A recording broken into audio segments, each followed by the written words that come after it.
नमस्कार द्राक्ष बागायतदार बंधूंनो, ग्रेप मास्टर या आपल्या आवडत्या अशा युट्यूब चॅनलमध्ये आणि ग्रेप मास्टर ॲपमध्ये देखील आपलं खूप खूप स्वागत. मित्रांनो, ह्या वर्षी जवळजवळ 60 ते 70% बागांवरती अजिबात द्राक्ष नाही आहे आणि त्यामुळे फक्त 25-30-35% बागांमध्ये माल आहे आणि त्यामुळे द्राक्षाचे लोकलचे दर असो किंवा एक्सपोर्टचे दर असो हे आकाशाला भिडले असं म्हटलं तर वावगं ठरणार नाही. आज लोकलची द्राक्ष कमीत कमी 80, 90, 100 रुपयाला आहेत, त्याच्यावरती देखील आहेत आणि एक्सपोर्टचं मार्केट मात्र 140, 50, 60 रुपयापर्यंत गेलेलं आहे.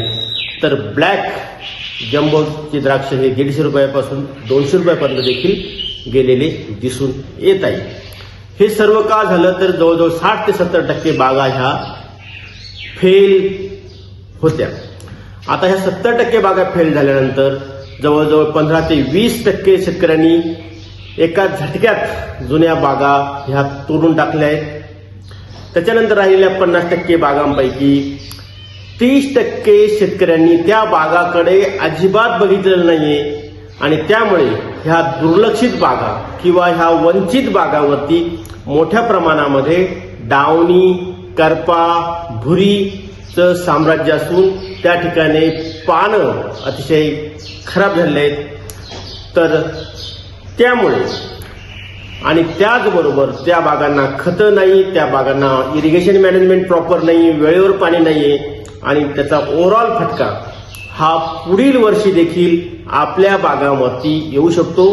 म्हणजेच नवीन ज्या बागा 20% लागल्या गेल्या आहेत तो माल राहणार नाहीये आणि त्याच्यानंतर ह्या 50% बागापैकी अजून 30% बागा ह्या जर अशाच परिस्थितीत असल्या तर त्याचाही फटका पुढच्या वर्षी बसेल आणि ओव्हरऑल आपल्या 35 ते 40% बागा ह्या पुढील वर्षी देखील फेल असण्याची दाट शक्यता आहे आणि त्यामुळे पुढील वर्षी देखील अशाच प्रकारे रेटचा उच्चांक होणार आहे.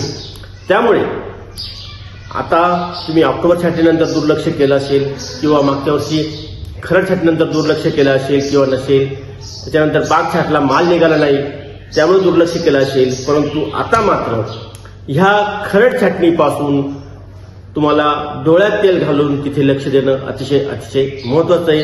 अन्यथा त्या 40% फेल बागामध्ये आपली बाग असायला नको याची काळजी जर तुम्हाला घ्यायची असेल, पुढच्या वर्षीच्या ऑक्टोबर छाटणीनंतर आपली बाग भरपूर यायला पाहिजे असेल तर तुम्हाला आजपासून तुम्हाला आपल्या बागेमध्ये चांगलं असं लक्ष देऊन त्या ठिकाणी सशक्त वेलीची वाढ असेल, काड्यांची वाढ असेल, वेलीमध्ये चांगलं स्टोरेज असेल, वेलीमध्ये चांगली सूक्ष्म घट निर्मितीसाठी प्रयत्न करणे असेल, हे सर्व कामं तुम्हाला करून घेणं अतिशय महत्वाचं. त्याच्यानं आता ह्या काही बागा आपण मार्च नंतर छाटत होतो, परंतु ह्या ज्या दुर्लक्षित बागा आहेत जिथे माल आलेला नाही त्या बागांची मात्र खरड छाटण्याची तयारी तुम्ही 15-20 फेब्रुवारीच्या आसपास घेतली तरी चालणार आहे. डायरेक्ट तुम्हाला 15 मार्चसाठी थांबण्याची गरज नाही आणि त्यापूर्वी अशा बागांमध्ये आपल्याला एकतर झटक्यात मोकळं पाणी देऊन घेणं गरजेचं आहे, त्याचबरोबर ड्रिपने आपल्याला 20 किलो युरिया देणं अतिशय महत्वाचं आहे. हे काम झाल्यानंतर आपल्याला जर द्यायचं असेल तर त्या ठिकाणी ऍसिड ट्रीटमेंट द्यायची आहे. ऍसिड ट्रीटमेंट देताना आपल्याला 3 वर्षातून एकाच वेळेस ऍसिड ट्रीटमेंट द्यायची आहे. कायम सतत ऍसिड आपल्या बागेमध्ये सोडायचं नाही. त्याच्यानंतर सगळ्यात महत्वाचं आहे त्या परिस्थितीमध्ये आपल्याला बोर्डो स्प्रे घेणं अतिशय महत्वाचं आहे. तुमच्या बागावर पानं कमी असतील, पानं नसतील, काही पानं खराब झाली असतील तरी देखील एक बोर्डो स्प्रे छाटणीच्या आधी आपल्याला तिथं घ्यायचा आहे.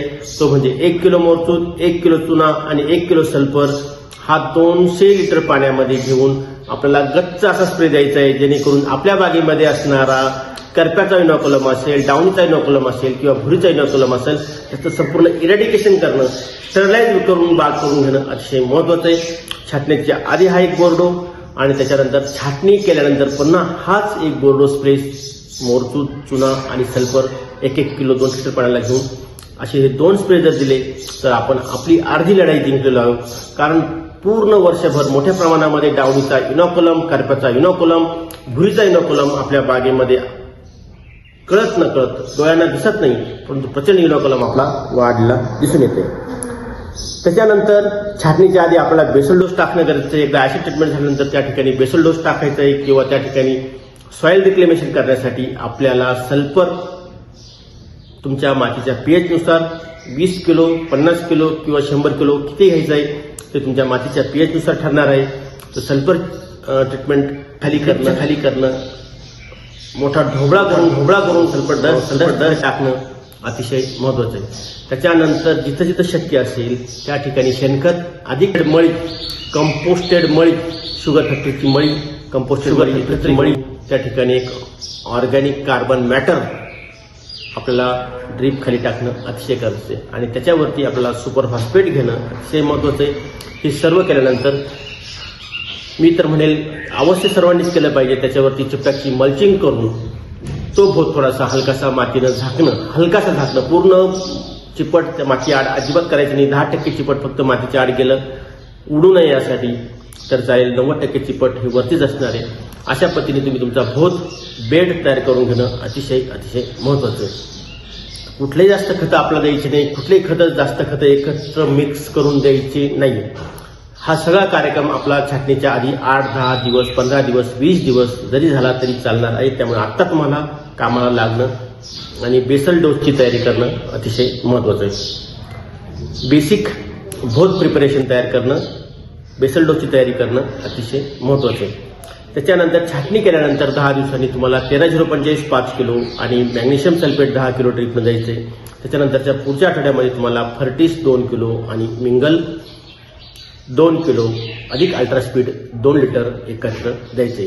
ह्या सगळ्या गोष्टी केल्यानंतर तुमच्याकडे वेलीला व्हिगर वाढण्यास मदत होईल. वेलीची पांढरी मुळीला चालना भेटेल. त्यामुळे तुम्हाला तिथं आपटेक वाढायला मदत होईल आणि एकसारखा फुटवा येण्यास देखील आपल्याला मदत होणार आहे. तर हे अतिशय बेसिक काम आहे. अतिशय बेसल काम आहे आणि सर्वांना माहिती आहे. मी काही तुम्हाला वेगळं काही सांगितलेलं नाही मित्रांनो. परंतु ह्या गोष्टी करणं knowledge is not is garbage आपल्याला सगळं माहिती. पण त्याचा आपण इम्प्लिमेंट करत नाही. त्याचा आपल्या शेतीमध्ये उपयोग करत नसाल तर ते नॉलेज ती माहिती ही कचराकुंडी आहे असं म्हटलं तर वावगं ठरणार नाही. त्यामुळे ही सगळ्यात सोप्या गोष्टी आहेत. सोपी गोष्ट आहे परंतु अतिशय महत्वाचं आहे आणि याच्यावर आपलं पुढच्या वर्षीचं भवितव्य अवलंबून आहे. पुढच्या वर्षी देखील ह्या वर्षी सारखेच द्राक्षाचे रेट राहणार आहेत. त्यामुळे 30 ते 40% माल पुढच्या वर्षी देखील कमी राहू शकतो. परंतु आपल्याला पण त्या कॉम्पिटिशनमध्ये आपल्याला पण ते रेट मिळवायचे असतील तर आपल्याला सुद्धा ह्या वर्षी आजपासून आपल्या द्राक्ष बागेमध्ये खरड छाटणीसाठी भरपूर अशी काळजी भरपूर असं काम करून घेणं अतिशय महत्त्वाचं आहे. तर मित्रांनो हा व्हिडिओ अतिशय महत्त्वाचा आहे. हा जास्तीत जास्त मित्रमंडळींना शेअर करा. त्याचबरोबर तुम्ही अद्याप ग्रेप मास्टर ॲप डाउनलोड केलं नसेल तर आजच डाउनलोड करून घ्या. ग्रेप मास्टर यूट्यूब चॅनलला देखील तुम्ही सबस्क्राईब करा, लाईक करा आणि इतर मित्रमंडळींना पण शेअर करा. त्याचबरोबर तुमच्या बागेतल्या काही समस्या असतील त्या देखील आमच्या टीमला फोन करून कळवा. त्यासाठी फोन नंबर दिलेले आहे. तुम्ही अवश्य संपर्क करू शकता. तुम्हाला फील्ड व्हिजिटसाठी ॲग्रोनॉमिक्सची गरज वाटत असेल तर आम्ही ॲग्रोनॉमिक्स पण तुम्हाला प्रोव्हाइड करत आहोत. यावर्षी डायरेक्ट फील्ड व्हिजिटसाठी आम्ही ॲग्रोनॉमिक्स तुमच्या शेतापर्यंत जाण्यासाठी दर 15 वेळेला तुमच्याकडे व्हिजिट करण्यासाठी ॲग्रोनॉमिक्स डायरेक्ट फील्ड व्हिजिट देखील करणार आहेत. तर आजच तुम्ही आमच्याशी संपर्क साधा आणि आपली प्लॉट बुक करा. धन्यवाद.